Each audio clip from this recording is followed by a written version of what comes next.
The French political economist Thomas Piketty's last book, Capital in the 21st Century, wasn't just a publishing phenomenon, it drew the world's attention to the problem of growing inequality. In his latest work, the 1,200-page long Capital and Ideology, he proposes a solution. In a word, expropriation. He joins us now. Is that true? No, that's an interesting summary. I don't know how much you've read of it, but, it's a very readable book, nice to read book.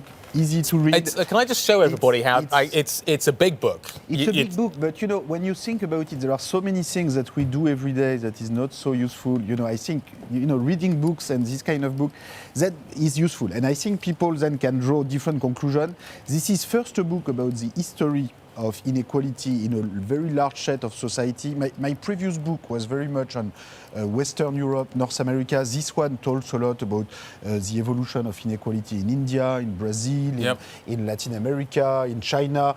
And so it takes a much more global perspective, which I think is necessary if we want to understand the challenges of today. It is a much more political book.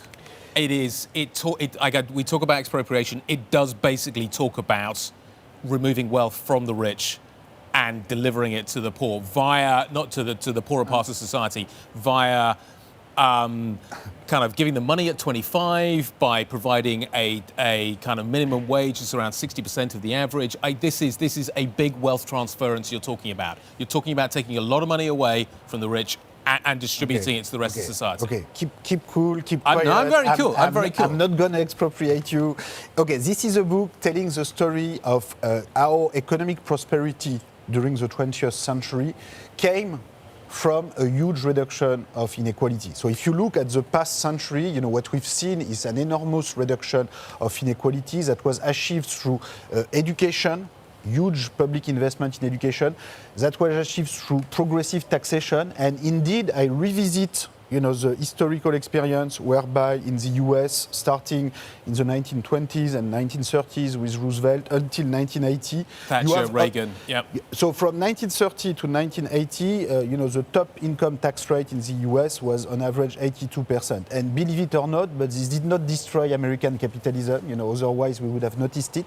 And what I do in this book is to try to bring a lot of historical evidence showing that, in fact, it worked pretty well, both to reduce inequality but also to invest in public infrastructure, in education, which delivered in the end more economic prosperity. And there was the discourse in the 1980s saying, by Reagan saying we're going to reduce top tax rate and this is going to stimulate more innovation, more growth. This could have been right, but 30 years later, what we've seen is that growth rate in the US have been divided by 2, in the 30 years after the Reagan turn. And today, you have lots of people, in the middle class and the lower socioeconomic groups in the US, in the UK, who feel that globalization has not been working very well for them. And now they turn to nativist solution. Trump, Brexit, basically building a wall with Mexican workers, China, the rest of the world. And this is very frightening to me because this is not going to solve the problem. But if you want to understand why we are there today, you have to take seriously the fact that, rising inequality since the 1980s and no good growth performance, we did not work. And so you have to think again, what worked better in previous period of time. And I think, public investment in education and progressive taxation of income and wealth is part of what worked. Now, I don't ask you to agree with me about everything, but just to have a look at the book and the historical evidence so that you can make your own opinion, and that's all I'm asking for. Absolutely, and I might suggest one person's expropriation might be another person's redistribution, for example. Mr. Piketty, can I ask you a question about the president's trade policies? Because he might actually say that he is involved in this trade war with China in order to redistribute wealth from the Chinese laborer back to the US laborer. Is that an outcome? Well, I think if he wanted to redistribute, he should first, disclose his own income tax return, explain how, he will start paying more tax. This is a president who wanted to repeal the tax on inheritance, the estate tax. So, I don't think this kind of policy is going to reduce inequality. So I know, Donald Trump is not too much interested in history and historical evidence, and I'm not too optimistic about him reading this book, but I think it's important that all of us try to take some distance with the current political debate and accept to look at what worked over history. Trade tax to me is not really the right way to reduce inequality. I believe more in income tax, wealth tax, and most importantly, investment in education, public infrastructure. You cannot get prosperity just out of a few billionaires or a few top universities that are doing very well in the United States. Indeed, you need much more inclusive growth and investment if you want to rebound and to have a long-run sustainability of U.S. economic growth and world economic growth more generally. So, in the race for the Democratic nomination, we have basically two tracks of people which would broadly be considered sort of more centrist and more left, but to the rest of the world, those leftist, social democratic and other candidates may not even be considered that radical. Obviously, there are similarities between certain of the contenders, but if you look at Iowa and the Iowa caucuses, you see that Bernie Sanders and Pete Buttigieg were neck and neck. What does that suggest about the US voter and whether they're voting their own interests? Well, there's clearly a lot of hesitation among US voters, but it's very striking to see that, with the vote for Sanders and the vote for Warren, you have almost half of the electorate, who has been supporting a program of redistribution, with the proposal to create a federal tax on billionaires in the US and net wealth above $50 million in the US. You have a proposal to increase the minimum wage, to invest in public university.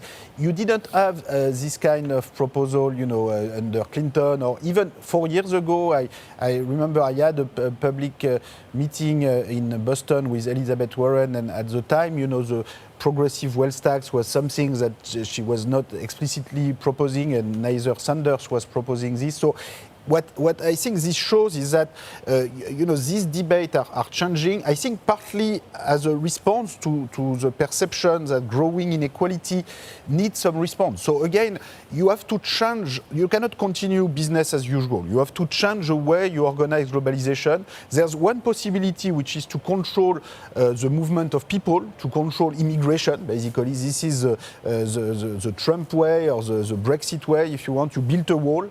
And there is the other solution, which is to control capital a little bit more, to control the circulation of investment, and to ask in return for the circulation of capital and investment, some more equitable tax system. And I think this is, by and large, a better way, not only to curb the rise of inequality, but also if we think of the challenge of climate change and the big shocks that we're going to have in the future as climate change shows its devastating effects more and more, we'll need internationalist solution. And this sort of race to nationalist retreat and identity politics that Trump or Boris Johnson or Modi in India or Bolsonaro in Brazil are promoting, that's not going to solve the big challenge that we have to solve. So, I'm trying in this book to promote a more internationalist solution to the problem, but at the same time, you have to change, the way globalization is organized. You cannot just continue, business as usual and wait for the following crisis, the following Brexit, the following shocks that will come from very unequal globalization. How do you maintain property rights if we are in a situation where we are looking at wealth taxes that go quite a long way? How would you expect quite a lot of asset deterioration in terms of pricing once you start to go down this road? Do you think asset prices, presumably they would fall quite sharply? And ultimately, how do you maintain property rights if you are going down that road and a long way down that road? Well, this is what we've done during a long period of the 20th century. We had very progressive tax system up to 80-90% on very high income or very high inherited wealth, in particular in the United States, but also in a number of European countries. And, the property rights system was functioning perfectly well, and the economy, if anything, was growing at a higher speed than anything we've had since the 1980s. So this can work. The problem is how you give access to more people to education, to property. So in my book, I talk about, how you can create a right to inheritance to all. Right now, the bottom 50% of the population inherits €0, $0, very little. I show that by using, progressive tax on inheritance and wealth, you could finance, inheritance for all of 120,000 euros at the age of 25. Now, this is not complete equality. People who were about to receive zero will now receive 120,000 euros. People who were about to receive 1 million will still receive 620,000. So this is not complete equality. This is still a large inequality between poor kids and rich kids. But, I think all children can have economic projects to create companies or to buy their home. And this is one way to change the distribution of bargaining power in society. And in the end, this benefits to the overall growth and dynamism that you have in society, because we live in the most educated society we've ever seen. And we need a very broad participation to the economy. And for this, access to property together with access to education is absolutely fundamental. Just to be clear, you're not talking about big government here, are you? You're talking about government doesn't hold. No. This is redistribution to the population. To the population, absolutely. Rather than government. Absolutely.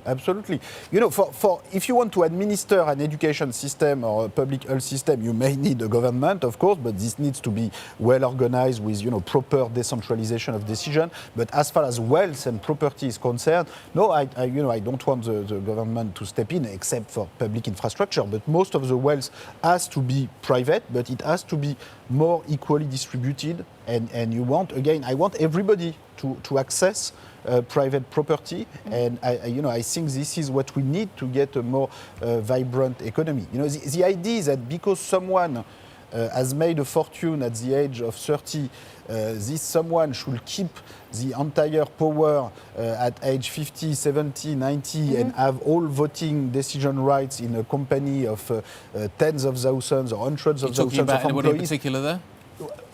No, I just think, we live in a world where, many people have lots of ideas, and you don't want to concentrate economic decision-making power just in a small number of godlike billionaires, which, of course, are nice and great people, but there are lots of nice and great people out there, and you need, circulation of power and property if you want to get the economy going.